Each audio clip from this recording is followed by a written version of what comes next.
हर एक कार्यकर्ता अपने आप को नितिन नवीन से कोरिलेट कर पाता है। उनके स्वर्गीय पिताजी के पुण्यतिथि के अवसर पर हम लोग उपस्थित हुए हैं। मेरा पुलिस से विनम्र आग्रह है कि ऐसे अपराधियों के प्रति बिल्कुल भी सिंपैथेटिक नहीं रहना है।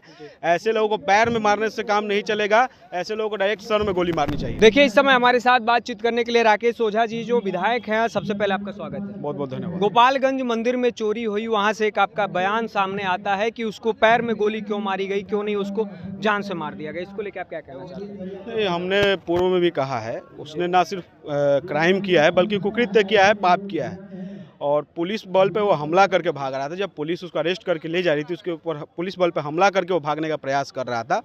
तो साफ दर्शाता है कि अगर इसको अभी नहीं रोका गया तो भविष्य में बहुत खूंखार अपराधी बन सकता है। मेरा पुलिस से विनम्र आग्रह है कि ऐसे अपराधियों के प्रति बिल्कुल भी सिंपैथेटिक नहीं रहना है। ऐसे लोगों को पैर में मारने से काम नहीं चलेगा, ऐसे लोगों को डायरेक्ट सर में गोली मारनी चाहिए। हालांकि ये भी सूचना है कि जो अपराधी वो आप ही के क्षेत्र से बिलोंग भी करता ये है। पूर्ण रूप से रानी सागर मेरे क्षेत्र का ही एक गांव है और पूर्ण रूप से ही वो आपराधिक गतिविधियों का एक हॉटस्पॉट बनता रहा है वो गांव। इस संदर्भ में मैंने जिला प्रशासन से आग्रह भी किया है, अगर जिस प्रकार की लीगल एक्टिविटीज़ वहाँ हो रही है, गतिविधियाँ हो रही है, उसकी जांच की जाए और उसको पूर्ण रूप से अभी कंट्रोल कर लिया जाएगा तो ठीक है, नहीं तो भविष्य में बहुत बड़ा सरदर्द बन के हम लोग के सामने होगा वो क्षेत्र। आपके तरफ से क्या कदम उठाए जाएंगे उस क्षेत्र पूर्ण रूप से मैं तो वहाँ एक एक चीज़ों से वाकिफ़ हूँ, प्रशासन को भी अवगत कराऊंगा और प्रशासनिक स्तर पर ही पहले जांच होगा कि किन किन प्रकार की इलीगल एक्टिविटीज रानी सागर में चल रही है और उसको पूर्ण रूप से लगाम लगाने का प्रयास हमारे द्वारा किया जाएगा। हालांकि ये भी देखा जाए, आप युवा हैं और आपसे कई युवा जुड़े हुए हैं, लेकिन उस क्षेत्र के जो युवा हैं उनके लिए आप क्या संदेश देना चाहेंगे? पूर्ण रूप से ये हमारे चुनावी अभियान में युवाओं ने बहुत महत्वपूर्ण भूमिका निभाई थी।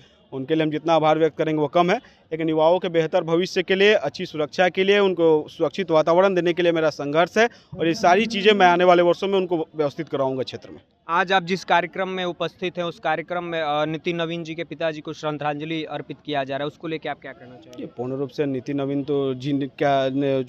नवीन जी ने जो स्थान प्राप्त किया है, जिस पद पर वो पहुँचे, सभी बिहारी अपने आप को गौरवान्वित महसूस कर रहे हैं। हर एक कार्यकर्ता अपने आप को नितिन नवीन से कोरिलेट कर पाता है। हर एक कार्यकर्ता उनकी उपलब्धि में अपनी उपलब्धि देखता है और आज उनके स्वर्गीय पिताजी के पुण्यतिथि के अवसर पर हम लोग उपस्थित हुए हैं। तो उनके पिताजी का भी बहुत योगदान रहा है भारतीय जनता पार्टी में। हम लोग तो काफ़ी छोटे थे, छोटी छोटी मेमोरीज उनसे जुड़ी हुई याद है, लेकिन हम नितिन नवीन जी को देखकर ये कह सकते हैं उनके पिता का पूरा संस्कार उनके अंदर ज्यों का त्यों उनके अंदर व्यवस्थित है और नितिन नवीन जी में हम लोग बिहार का भविष्य देखते हैं। चलिए, बहुत बहुत धन्यवाद। तो आप देख रहे थे, हमारे साथ बातचीत करने के लिए राकेश ओझा थे।